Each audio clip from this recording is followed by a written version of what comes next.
My mom yelled, "You have 48 hours to get your stuff out. That house is your sister's now." I didn't argue. I just stayed silent and prepared. 2 days later, when my sister walked in, she wished she had never stepped inside. Before we see what I did next, I have to ask, have you ever been the one doing all the work while someone else got all the credit? Drop a yes in the comments and let me know where you're watching from right now. I want to see who is with me. After my mother, Erin, screamed those words at me, the sound didn't echo. It just hung there heavy and wet like the humid savanna air outside. 48 hours. That was the timeline she gave me to vacate the life I had spent 5 years rebuilding. My sister Kelsey needed the house. She needed it for her wedding, for her aesthetic, for her followers. I looked around the foyer. The hand-restored wainscoting I had sanded down until my fingerprints were gone. The custom crown molding I had sourced from a salvage yard in Atlanta and installed myself. My father Ryan wouldn't meet my eyes. He just stared at the floorboards I had paid to have refinished last year. This wasn't just a house. It was a rotting Victorian money pit that my late grandmother Eleanor had left behind. 5 years ago, it was slated for condemnation. The roof was caving in, the foundation was cracking, and the city was threatening to level it. My parents were broke. They couldn't afford the $165,000 needed to save it. So I paid it. I paid every dime. I was 24, just starting my interior architecture firm, and I poured my entire life savings into this place. I spent my weekends scraping lead paint and rewiring electrical sockets instead of dating. I skipped vacations to pay for a new slate roof. I did it because my father had looked me in the eye with tears in his and said, "Haley, this will always be your home. You are saving our family's legacy." I believed him. That was my mistake. I thought I was investing in a future. But now, standing there while my mother checked her watch waiting for me to leave so she could start staging the rooms for Kelsey's bridal suite, I realized the truth. I hadn't been investing. I had been paying rent. Expensive, emotional rent. You see, in my family, love was never free. It was a transaction. And I was the one who always paid the bill.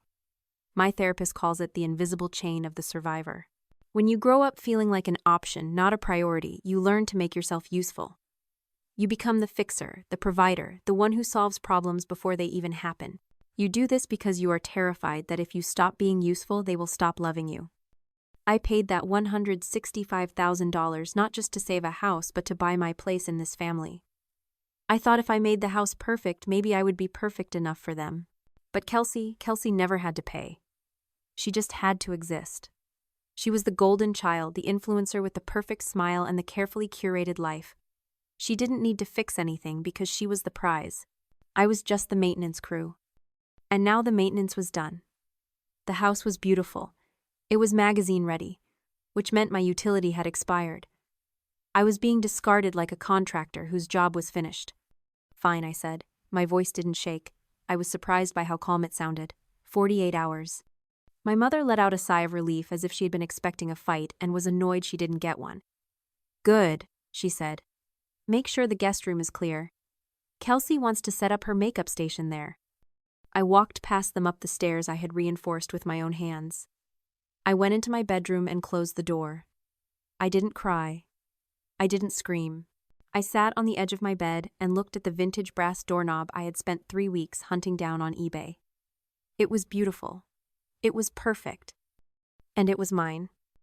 I pulled out my phone and opened my contacts. I didn't call a moving truck. I called a specialized architectural salvage crew I worked with on high-end renovations.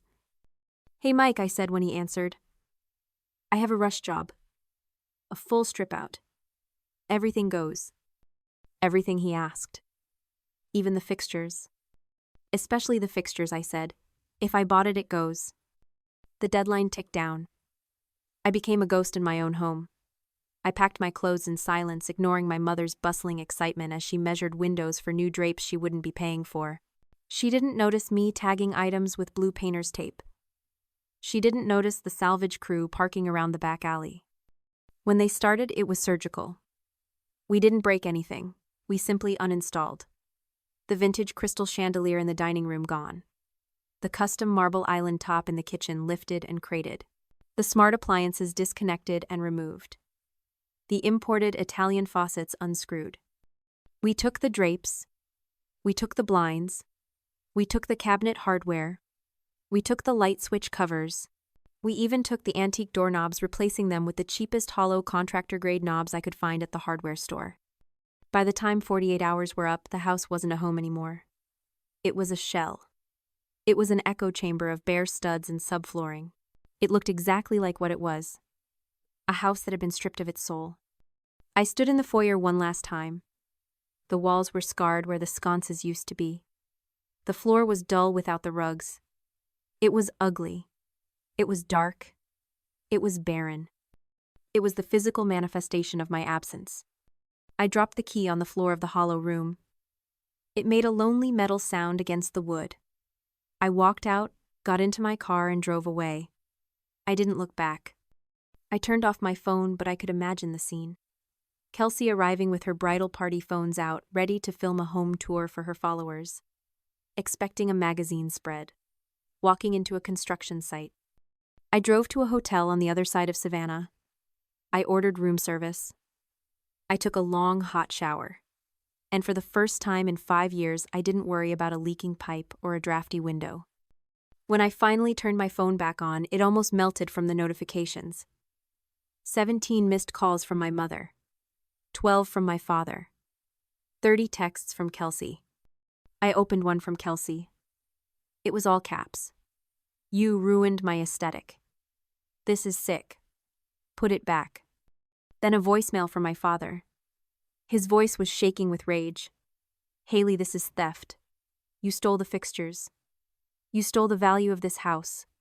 You are going to prison. Put it back or I am calling the police. I listened to it twice. They weren't sad I was gone. They weren't worried about where I was sleeping. They were furious that the amenities were gone. They were shocked. Not because I was cruel, but because the appliance had stopped working. This is the trap of normalizing cruelty. They had normalized my exploitation so much that my leaving felt like theft to them.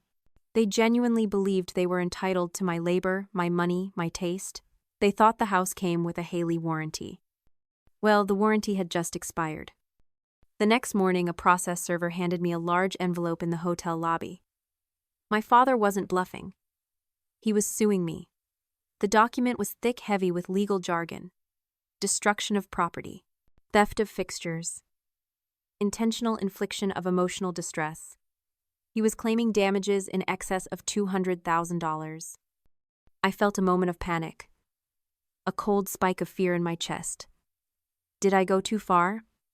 I knew fixtures were legally considered part of the real estate once attached. Maybe I had crossed a line. Maybe my anger had just cost me my freedom. I called Grace. Grace wasn't just my best friend. She was a shark of a family law attorney who specialized in estate disputes. She had been my grandmother Eleanor's executrix. She knew where all the bodies were buried. Meet me at the office, she said, her voice clipped. Bring everything. I sat in her glass-walled conference room, the lawsuit sitting between us like a grenade. Grace flipped through it, her face unreadable. This is a temper tantrum, Haley, she said finally. He's throwing legal spaghetti at the wall.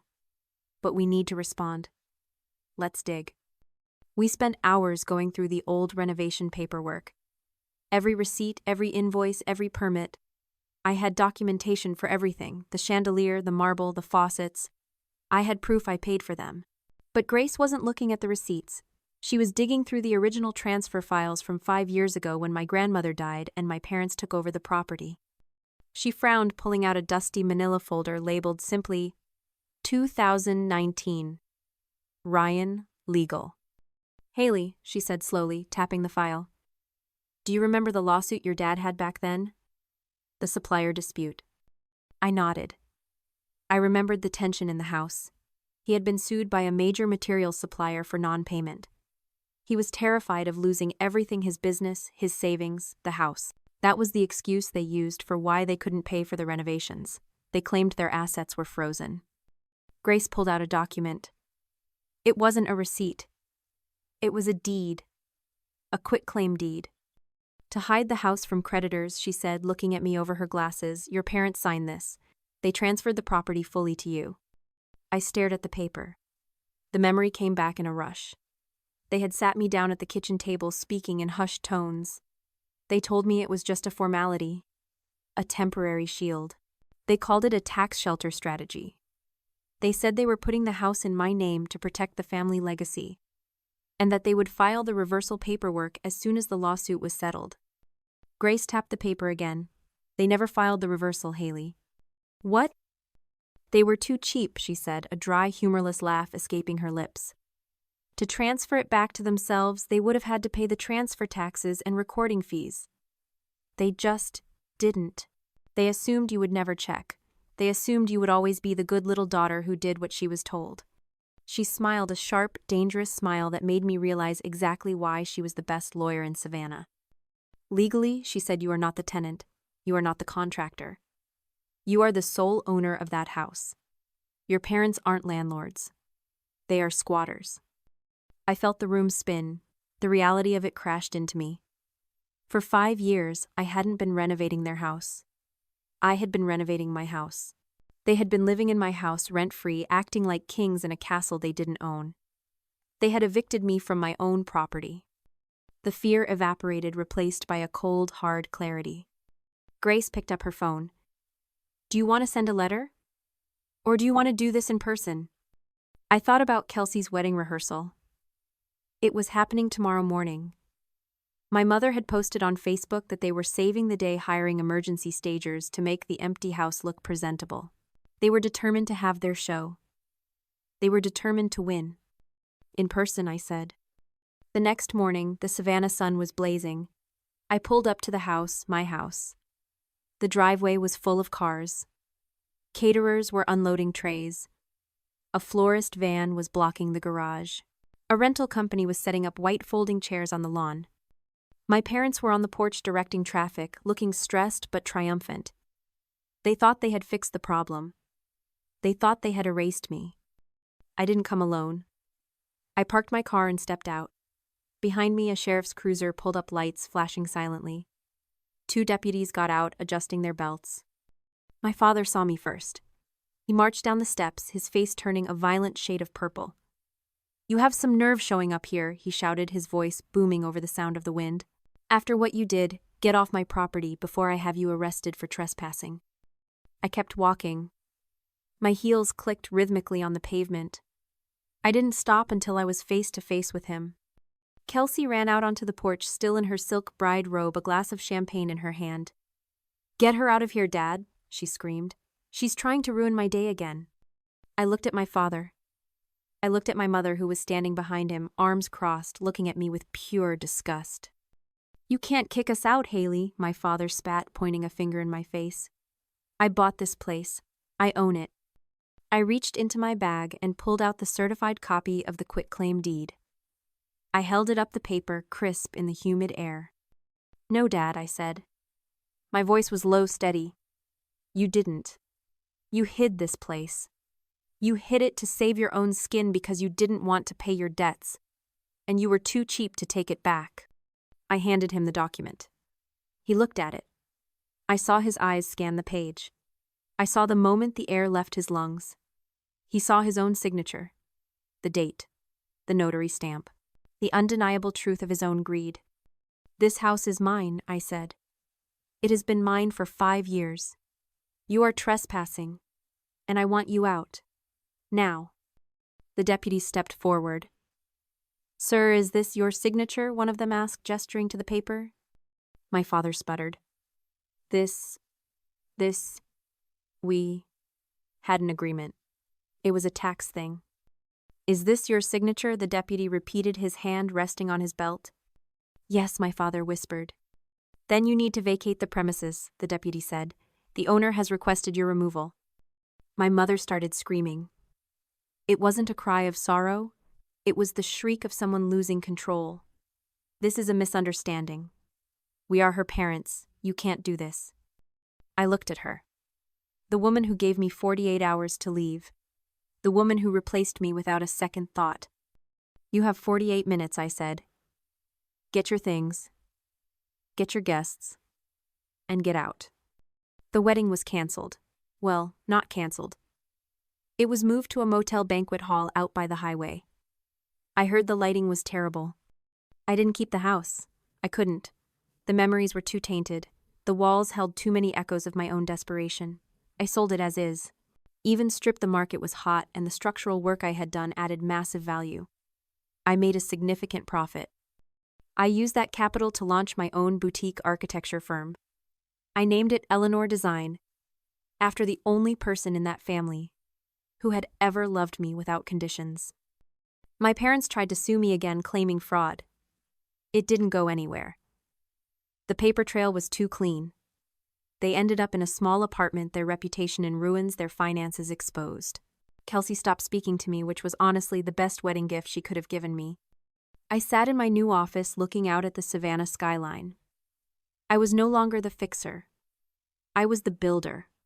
I had cut the cord, and for the first time I wasn't afraid of falling. I had built a new foundation, one they could never touch. This is the justice of the sower. The best revenge wasn't the eviction. It wasn't the humiliation. It was taking the resources they tried to steal and using them to plant a garden they could never burn down. If you have ever had to burn a bridge to save yourself, share this story and tell me in the comments what was the moment you finally said enough. Don't forget to follow for more stories of justice served.